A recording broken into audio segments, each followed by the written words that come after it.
Amigas y amigos, soy Gloria Pineda y les doy la más cordial bienvenida a Vive y Vibra, un espacio dedicado a contribuir al fortalecimiento de una sociedad más informada, más justa, más solidaria.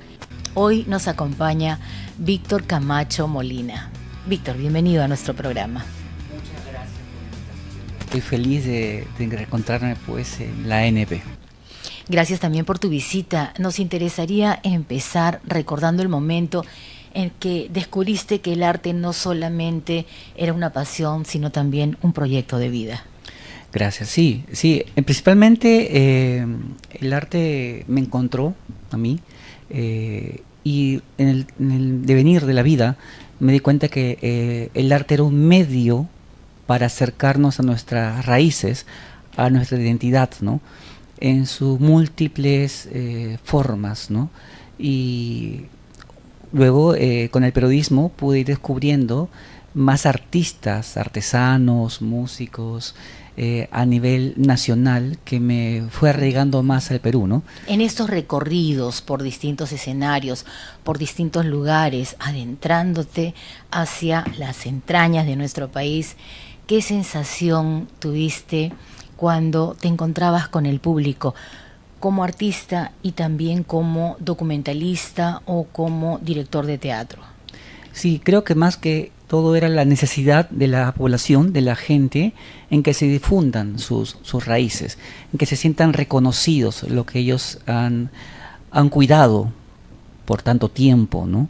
Que el hecho que vaya un documentalista o que un artista pueda escenificar, ¿no? sus historias, o un músico pueda llevar el arte a otros lugares, porque la música lleva la historia de una melodía, lleva la historia de un canto. El teatro lleva el modus vivendi de una microcultura en el país, y eso, ver pues a las personas felices por cómo se está manteniendo, es una manera de tener una satisfacción muy grande, ¿no? ¿Tú podrías decir que el Perú es tu inspiración? Sí, por supuesto, por supuesto. Es increíble que siempre digo que una vida no basta para conocer el país, porque estamos encontrando, como viajaba nuestro Tay Targuedas, ¿no? O Alomía Robles, incluso en sus viajes, recopilando la música, las danzas, las artes, la cultura. En cada lugar donde vamos encontramos algo que es ajeno, pero a la vez es nuestro, ¿no? Vamos a volver a la pregunta inicial. Tú dices que el arte te encontró a ti, pero ¿cómo fue ese momento? ¿A partir de qué? ¿Qué edad tenías? Todos los niños tienen esa fascinación, ¿no? Por descubrir por lo nuevo, ¿no? Y siempre digo que la importancia de que el arte sea una cultura en nuestros países, en nuestra sociedad, no como un anexo, sino como una parte integral en su desarrollo, ¿no? Todo niño es un artista de por sí, porque se asombra, crea, imagina. Y bueno, yo he bebido de ello, me he encontrado el arte. Bueno, mi madre fue la que me inspiró en ese sentido. ¿Alguien en tu familia desarrollaba una faceta artística? No, ninguno, en absoluto. Por eso ¿Tu el mamá arte te impulsó? Claro, sí, me pongo en varias escuelas de arte, estudiar varias cosas, ¿no? Ella probablemente habría detectado que tú tenías ya esa vocación. Sí, seguro lo habrá detectado, ojo de madre, ¿no? Así que en esas bataholas de poder estudiar algo, mantener la mente ocupada, pues encontré el arte en sí, el teatro, la pintura o la guitarra misma.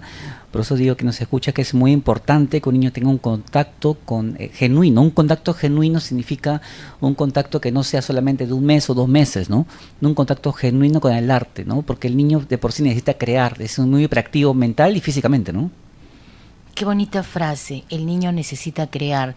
Y hay ocasiones en las cuales les amarramos las manos, truncamos esa sensación de experimentar, porque le decimos al niño que es travieso, que se quede quieto, y qué pena, ¿verdad? Sí, claro, es más, y peor aún todavía, castigar al niño prohibiéndole el arte, ¿no? Como castigándole al niño, prohibiéndole que toque, que actúe, que baile, que explore, porque es la manera a través de la cual se inicia, claro, justamente el tema artístico. Y el arte conlleva la cultura.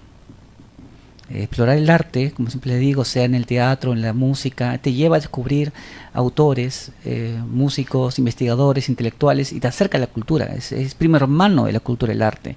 Y la cultura pues te lleva pues a mejorar tu intelecto, ¿no? ¿Okay?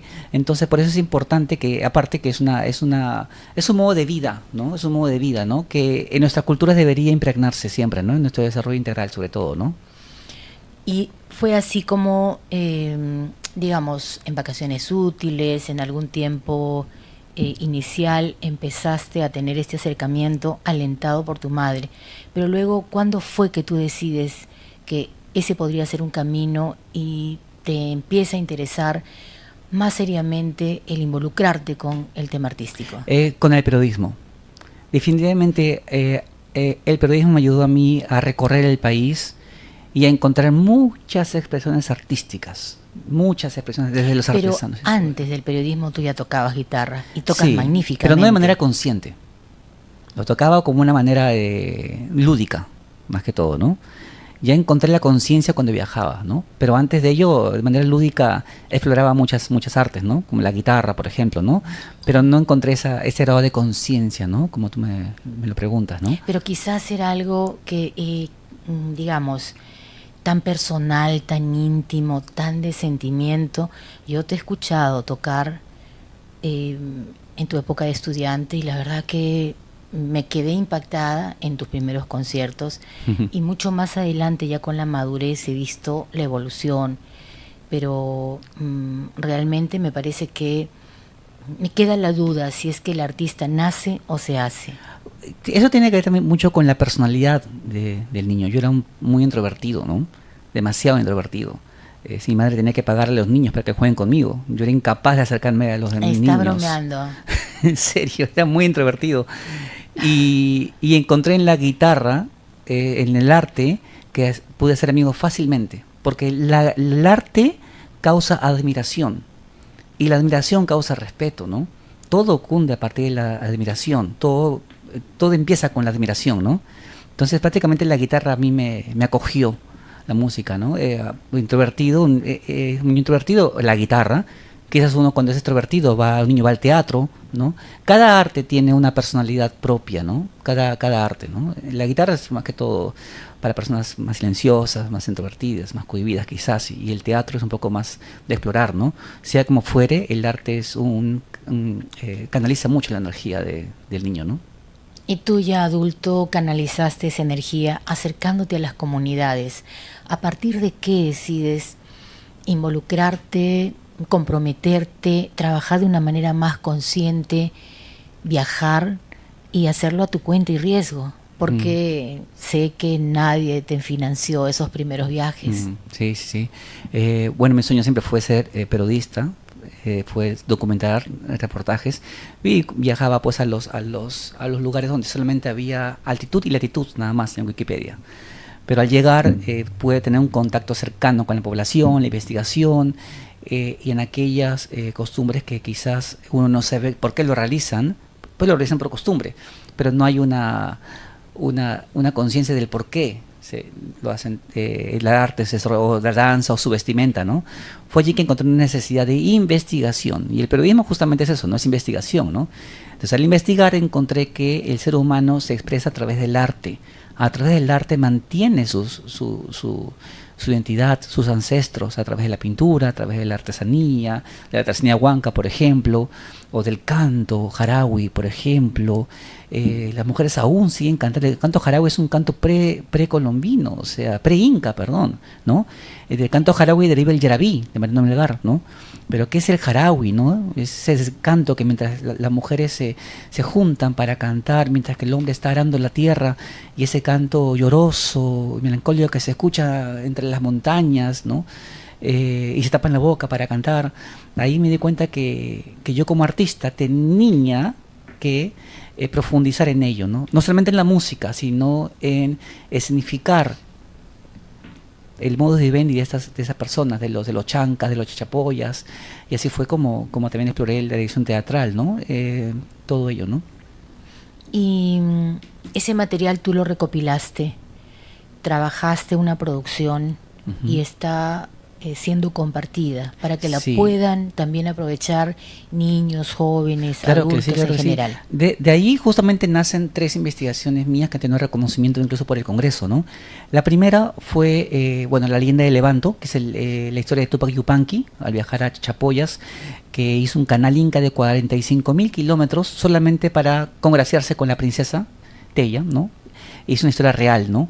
Nosotros no lo conocemos, ¿no? Pero el teatro nos ayuda a eso, ¿no? Justamente a significar. Hay muchas historias de los incas a lo largo de Sudamérica, ¿no? No solamente del Perú. Pero hay que recoger esas historias antes que se pierdan por generaciones. Claro, claro. Claro que sí. Luego el Cóndor pasa, que no es la melodía que nosotros conocemos actualmente. La melodía que conocemos, el Cóndor pasa, solamente es un 10% de la zarzuela en sí, nada más. Y el Cóndor pasa es un canto contestatario, es un canto de lucha del hombre que fue abusado, explotado en la mina. Y el cóndor, y justamente cuando estaba la mina explotando a la gente de la sierra, por no decir otra palabra más despectiva quizás para muchos, no venía el cóndor. Pero cuando los patrones en la obra teatral, porque es una zarzuela, el patrón muere, aparece un cóndor volando, que no aparecía cuando llegó a la mina. Entonces el cóndor significa que es la liberación, es la libertad, que somos dueños de nuestras tierras, que todos somos cóndores. Esa investigación lo hice con Tolo Bruckman, que también es bausatino, el 2011. Y luego surgió lo que es el himno de Vitarte. Nosotros tenemos los proletariados de 1930, inicios del siglo XIX, eran muy intelectuales, ¿no? Y todos y se juntaron para reclamar justamente las 8 horas y todo ello. Y José Carlos Merategui, en su último libro de la revista Mauta, puso en la partitura del himno de Vitarte y puso ahí un texto que decía para que algún día algún músico pueda revalorar y rescatar y renacer este himno, y fui yo.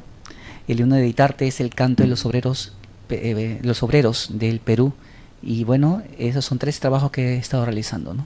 Qué maravilla. Y luego de eso, ¿cuál ha sido el siguiente paso en esa misma línea? Al viajar por el Perú me di cuenta que habían muchos niños que solamente conocían su región. En el Perú a veces es muy triste el regionalismo, ¿no? No se conoce la profundidad del país desde Tumbes hasta Tacna, ¿no? Y fundé Rescatarte Perú, donde los niños de la selva conocen el huayno, la marinera, el niño de la sierra de Junín bailando un festejo, ¿no? El niño de, qué sé yo, del norte baila un huititi de Arequipa. Mi intención siempre ha sido con Rescatarte Perú de que se una el Perú a través del arte y la cultura. Yo te respeto porque yo he bailado tus danzas, yo te respeto porque conozco tu cultura, ¿no? Porque no solamente conozco mi música, mi arte, mi cultura regional, sino conozco en todo el Perú. Y acabamos con el racismo, acabamos con esta discriminación que de esta forma. ¿Cómo te gustaría que las próximas generaciones te recuerden? Que piensen en Víctor Camacho y digan logró, hizo, o sencillamente que hablen de tu trabajo? A un investigador incansable, definitivamente. Yo tengo muchas metas, obviamente, a veces me trabajo a corto plazo, a largo plazo, pero siempre como hombre de Dios, siempre camino y hago las cosas, y los reconocimientos o la empresa o los viajes van llegando. Así que como que me recuerden, estoy a media vida todavía, Gloria. Yo aún me siento, es una bendición a veces, pero esa bendición yo lo veo porque veo al joven de 20 años, y a la juventud justamente de los 20 años, enfrascado en sus estudios, y veo al niño que tuvo el cuidado de su madre, ¿no? También desde entonces. Yo nunca me enteré del terrorismo, por ejemplo. Mi madre me tenía oculto en la habitación, ¿no? Mientras que los niños escuchaban a los adultos cómo hablaban en las noticias, y me cuidan mucho de eso, ¿no? Entonces todo empieza desde la niñez. Por eso que Rescatar también nació en ese punto de rescatar el Perú a través del arte, ¿no? Magnífico. Realmente ha sido un agrado el poder conversar contigo, Víctor, el poder conocer más de tus experiencias de vida, el saber que sigues avanzando, que no pierdes el brillo en los ojos, que todavía mantienes la ilusión, que es algo que los periodistas no tenemos que dejar de lado. Tenemos que seguir investigando, seguir averiguando, ser incómodos, porque esa es la mejor manera a través de la cual vamos a poder descubrir. Y descubrir no solamente para nosotros, sino también para los demás. La verdad es una sola y me alegra además el hecho que seas una persona creyente, que seas una persona que emocionalmente estás muy arraigado y que tengas la fe en que las cosas salen bien porque tenemos una protección que es algo que no va a salir de nosotros. Gracias por estar aquí en nuestro programa Vive y Vibra. Te agradezco, Gloria, gracias por la invitación. Y bueno, gracias por todo y feliz de volver a la casa que me inculcó y me dio las herramientas para poder hacer lo que tanto amaba, ¿no? Que es el periodismo. Tu casa, la Asociación Nacional de Periodistas. Así es. Gracias por estar con nosotros.